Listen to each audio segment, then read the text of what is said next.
Hello EV Nation! Summer is in full swing, bringing long-distance travel and road trips. Today, I'd like to share some practical tips for a smooth and hassle-free EV charging experience on the road that takes minimal time. First, I will discuss the types or levels of charging and the situations where each is suitable. We'll examine strategies to reduce fast charging times by analyzing individual EV charging curves and then explore tools that can help us find the nearest charging station. Excited? Let's get started. There are three types or levels of charging.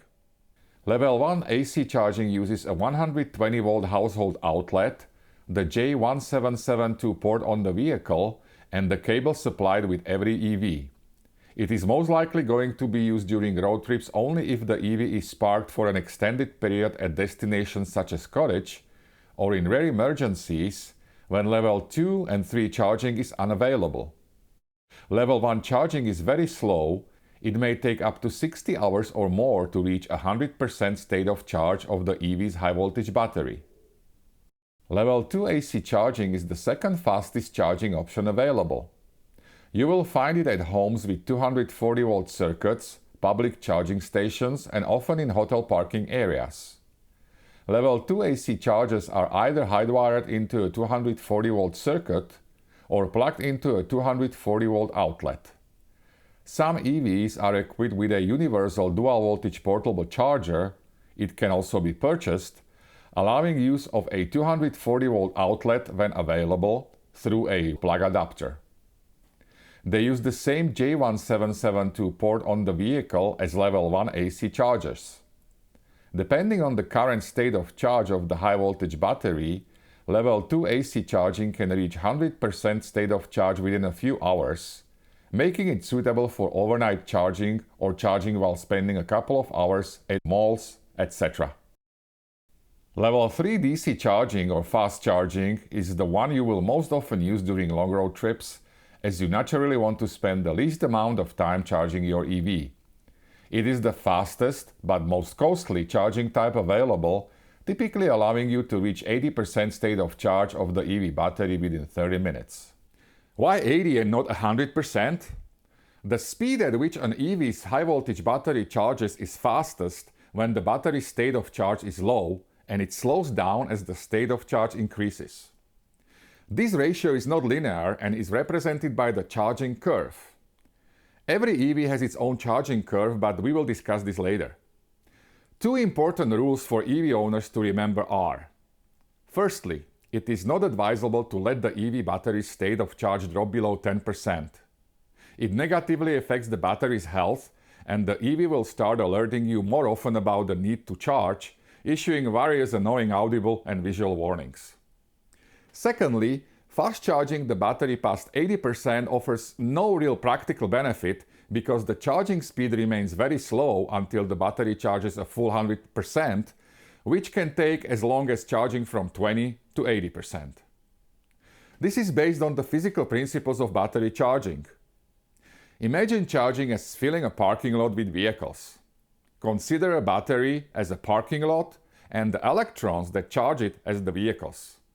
It's easy for the vehicles, electrons, to find a free space quickly when it is empty.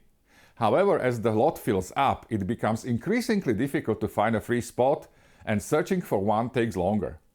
Eventually, it takes a very long time to find a free spot when the parking lot is nearly full.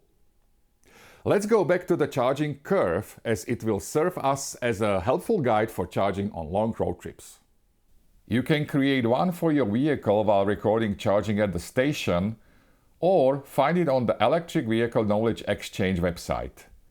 Here you can use either the search feature or go directly to the brands and models section to find your EV. I will demonstrate on Nissan Ariya e-Force Plus. By looking at the charging curve, you can see that the fastest charging occurs from the state of charge of about 5% to 50%, and then it gradually decreases. You remember the parking lot example? If you scroll down a bit, you will find another curve representing the optimal charging time. I recommend printing them both and keeping them in the vehicle. Based on your current state of charge, you will first be able to estimate how much time you will spend connected to the charger. For example, if your current battery state of charge is 20%, you will need to wait approximately 30 minutes on a charger capable of delivering 130 kilowatts of power to reach 80%. If you are at 50%, it will take approximately 16 minutes to reach 80%.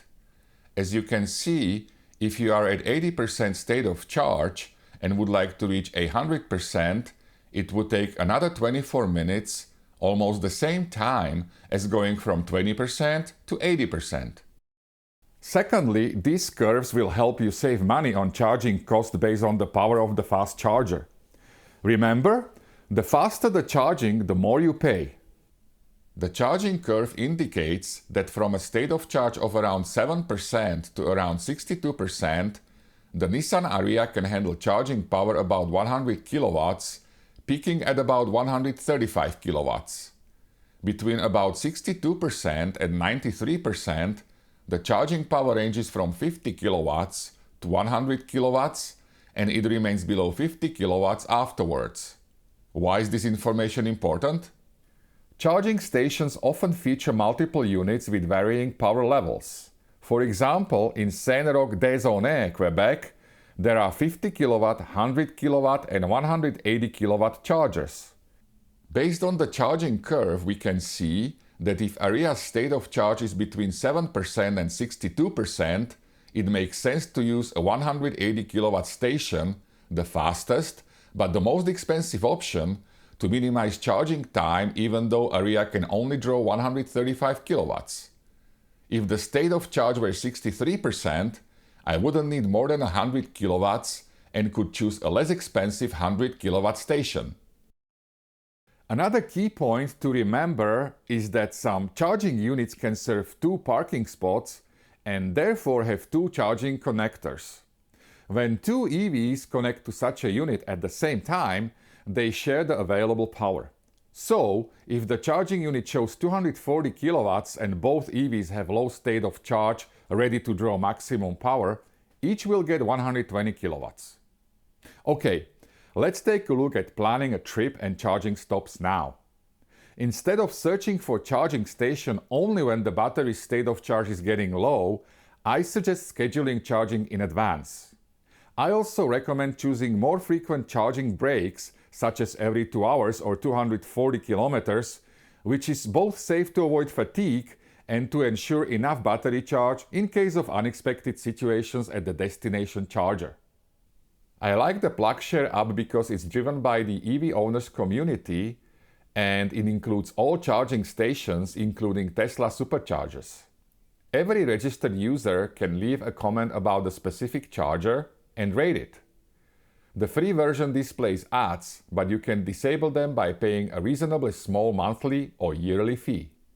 For the sake of this episode, let's travel from 2625 Western Road Plaza in Toronto's West End to Quebec City Fairmont-le-Château Frontenac. Let's open the app. Let's go to Trips and create a new one. The vehicle brand and range are taken from the profile. Let's set the starting range to 430 kilometers by hitting Update. Let's set the starting address to 2625 Western Road and the destination address to Fairmont-le-Château Frontenac in Quebec City, and then tap Find Routes. The app calculates the route. The total distance is 804 kilometers. I tap Continue.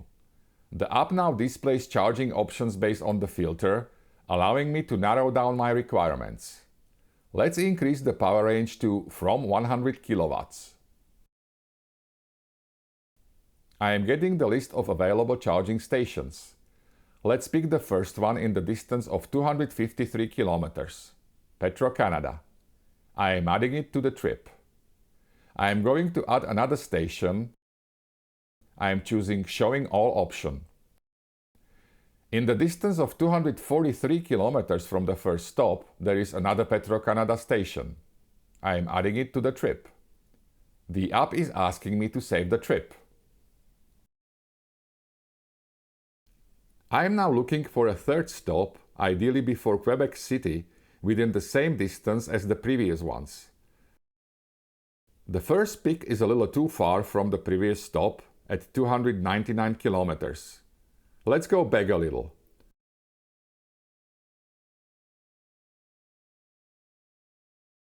Here is the one located 243 kilometers from the second stop.